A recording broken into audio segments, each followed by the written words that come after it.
السلام علیکم۔ آج ہم سورہ بقرہ کی آیت نمبر 111 سے انشاءاللہ ترجمہ اور تفسیر کا آغاز کریں گے۔ اعوذ باللہ من الشیطان الرجیم، بسم اللہ الرحمن الرحیم۔ وقالوا لن يدخل الجنة إلا من كان هودا أو نصارى تلك أمانيهم قل هاتوا برهانكم إن كنتم صادقين. And the people of the book say, no one will enter paradise except he who is a Jew or a Christian. These are their false hopes. Say, produce your proof in favor of this desire, if you are rightful in your claim. اور اہل کتاب کہتے ہیں کہ جنت میں ہرگز کوئی بھی داخل نہیں ہوگا سوائے اس کے کہ وہ یہودی ہو یا نصرانی۔ یہ ان کے باطل امیدیں ہیں۔ آپ فرما دیں کہ اگر تم اپنے دعوے میں سچے ہو تو اپنی اس خواہش پر سند لاؤ۔ یعنی یہود کہتے ہیں کہ جنت میں صرف یہودی داخل ہوں گے اور نصرانی کہتے ہیں کہ فقط نصرانی، اور یہ مسلمانوں کو دین سے منحرف کرنے کے لیے کہتے ہیں۔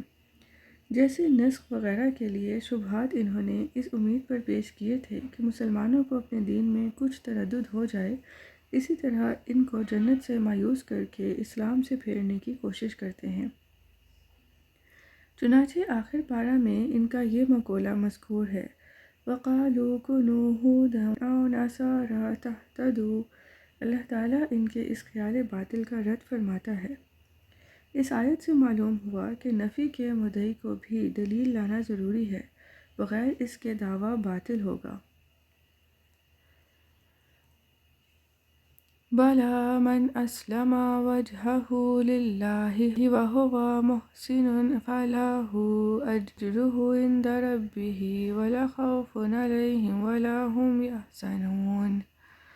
Yes, of course, he who submits his face to Allah, that is, consigns himself to Allah, and becomes a man of excellence in piety, will find his reward with his Lord. Such people will neither fear anything nor grieve. ہاں، جس نے اپنا چہرہ اللہ کے لیے جھکا دیا، یعنی خود کو اللہ کے سپرد کر دیا، اور وہ صاحب احسان ہو گیا، تو اس کے لیے اس کا اجر اس کے رب کے ہاں ہے، اور ایسے لوگوں پر نہ کوئی خوف ہوگا اور نہ وہ رنجیدہ ہوں گے، خواہ وہ کسی زمانے، کسی نسل، کسی قوم کے ہوں۔ اس میں اشارہ ہے کہ یہود و نصارہ کا یہ دعویٰ کہ جنت کے فقط وہی مالک ہیں بالکل غلط ہے، کیونکہ دخول جنت مرتب ہے عقیدہ صحیح اور عمل صالح پر، اور یہ انہیں میسر نہیں۔ وقالت اليهود ليست النصارى على شيء وقالت النصارى ليست اليهود على شيء وهم يتلون الكتاب كذلك قال الذين لا يعلمون مثل قولهم فالله يحكم بينهم يوم القيامة فيما كانوا فيه يختلفون. And the Jews say, the Christians do not have their base upon anything, that is, sound faith. And the Christians say, the Jews do not have their base upon anything, yet they all read the book revealed by Allah. Likewise, they, the polytheists, who do not have any heavenly knowledge at all, also make statements like theirs. So Allah will Himself judge between them on the day of resurrection in the matter in which they differ. اور یہود کہتے ہیں کہ نصرانیوں کی بنیاد کسی شے یعنی صحیح عقیدے پر نہیں، اور نصرانی کہتے ہیں کہ یہودیوں کی بنیاد کسی شے پر نہیں، حالانکہ وہ سب اللہ کی نازل کردہ کتاب پڑھتے ہیں۔ اسی طرح وہ مشرک لوگ جن کے پاس سرے سے کوئی آسمانی علم ہی نہیں، وہ بھی انہی جیسی باتیں کرتے ہیں۔ بس اللہ ان کے درمیان قیامت کے دن اس معاملے میں خود ہی فیصلہ فرما دے گا جس میں وہ اختلاف کرتے رہتے ہیں۔ نجران کے نصارہ کا وفد سید عالم صلی اللہ علیہ وآلہ وسلم کی خدمت میں آیا تو علماء یہود آئے اور دونوں میں مناظرہ شروع ہو گیا۔ آوازیں بلند ہوئیں، شور مچا، یہود نے کہا کہ نصارہ کا دین کچھ نہیں، اور حضرت عیسیٰ علیہ السلام اور انجیل شریف کا انکار کیا۔ اسی طرح نصارہ نے یہود سے کہا کہ تمہارا دین کچھ نہیں، اور توریت شریف اور حضرت موسیٰ علیہ السلام کا انکار کیا۔ اس باب میں یہ آیت نازل ہوئی، یعنی باوجود علم کے انہوں نے ایسی جاہلانہ گفتگو کی، حالانکہ انجیل شریف جس کو نصارہ مانتے ہیں اس میں توریت اور حضرت موسیٰ علیہ السلام کی نبوت کی تصدیق ہے۔ اسی طرح توریت جس کو یہودی مانتے ہیں اس میں حضرت عیسیٰ علیہ السلام کی نبوت اور ان تمام احکام کی تصدیق ہے جو آپ کو اللہ تعالیٰ کی طرف سے عطا ہوئے۔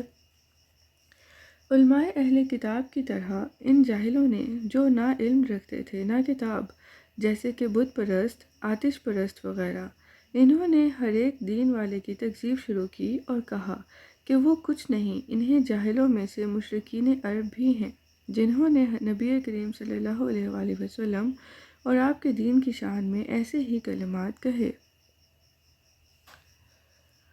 وَمَنْ أَظْلَمُ مِمَّنْ مَنَعَ مَسَاجِدَ اللَّهِ أَنْ يُذْكَرَ فِيهَا اسْمُهُ وَسَعَىٰ فِي خَرَابِهَا أُولَٰئِكَ مَا كَانَ لَهُمْ أَنْ يَدْخُلُوهَا إِلَّا خَائِفِينَ لَهُمْ فِي الدُّنْيَا خِزْيٌ وَلَهُمْ فِي الْآخِرَةِ عَذَابٌ عَظِيمٌ۔ And who is more unjust than he who forbids remembering Allah's name in his mosques and strives to desolate them? It was not proper for them to enter the mosques, but fearing Allah, for them is disgrace in this world, and also there is a dreadful torment for them in the hereafter. اور اس شخص سے بڑھ کر کون ظالم ہوگا جو اللہ کی مسجدوں میں اس کے نام کا ذکر کیے جانے سے روک دے اور انہیں ویران کرنے کی کوشش کرے۔ انہیں ایسا کرنا مناسب نہ تھا کہ مسجدوں میں داخل ہوتے مگر ڈرتے ہوئے۔ ان کے لیے دنیا میں بھی ذلت ہے اور ان کے لیے آخرت میں بھی بڑا عذاب ہے۔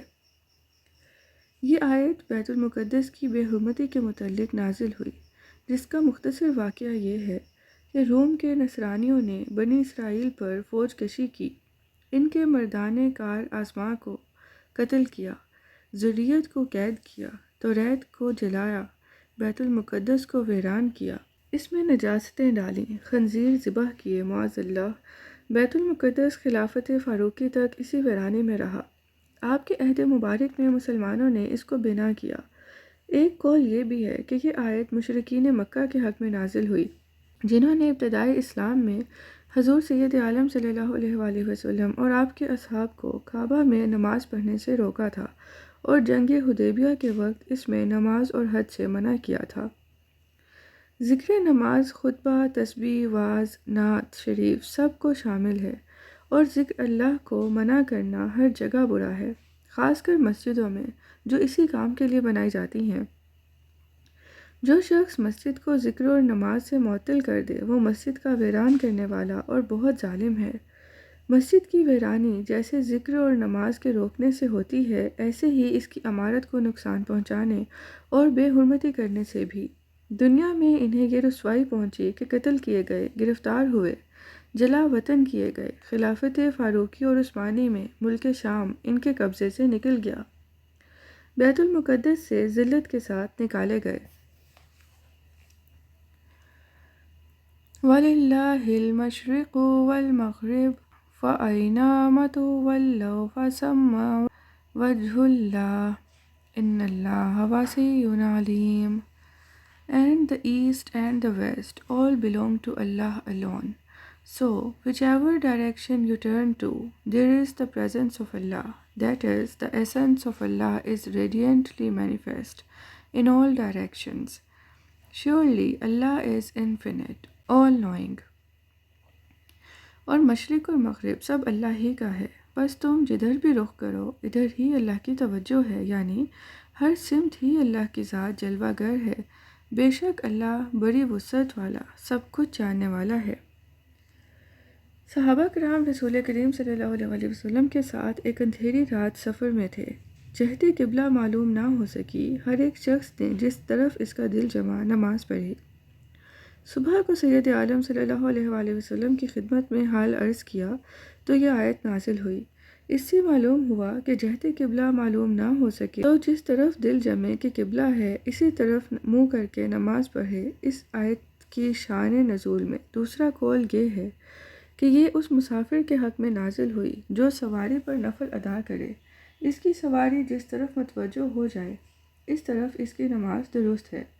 بخاری اور مسلم کی احادیث سے یہ ثابت ہے۔ ایک قول یہ ہے کہ جب تحویل قبلہ کا حکم دیا گیا تو یہود نے مسلمانوں پر طعنہ زنی کی۔ ان کے رد میں یہ آیت نازل ہوئی۔ بتایا گیا کہ مشرق اور مغرب سب اللہ کا ہے، جس طرف چاہے قبلہ معین فرمائے، کسی کو اعتراض کا کیا حق۔ ایک قول یہ ہے کہ یہ آیت دعا کے حق میں وارد ہوئی۔ حضور سے دریافت کیا گیا کہ کس طرف منہ کر کے دعا کی جائے، اس کے جواب میں یہ آیت نازل ہوئی۔ ایک قول یہ ہے کہ یہ آیت حق سے گریز اور فرار میں ہے، اور اِنَّمَا وَلَّوْا کا خطاب ان لوگوں کو ہے جو ذکر الہی سے روکتے اور مسجدوں کی ویرانی میں صحیح کرتے ہیں کہ وہ دنیا کی رسوائی اور عذاب آخرت سے کہیں بھاگ نہیں سکتے، کیونکہ مشرق اور مغرب سب اللہ کا ہے، جہاں بھاگیں گے وہ گرفت فرمائے گا۔ اس تقدیر پر وجہ اللہ کے معنی خدا کا قرب و حضور ہے۔ ایک قول یہ بھی ہے کہ معنی یہ ہیں کہ اگر کفار خانہ کعبہ میں نماز سے منع کریں تو تمہارے لیے تمام زمین مسجد بنا دی گئی ہے، جہاں سے چاہو قبلہ کی طرف منہ کر کے نماز پڑھو۔ صدق اللہ العظیم۔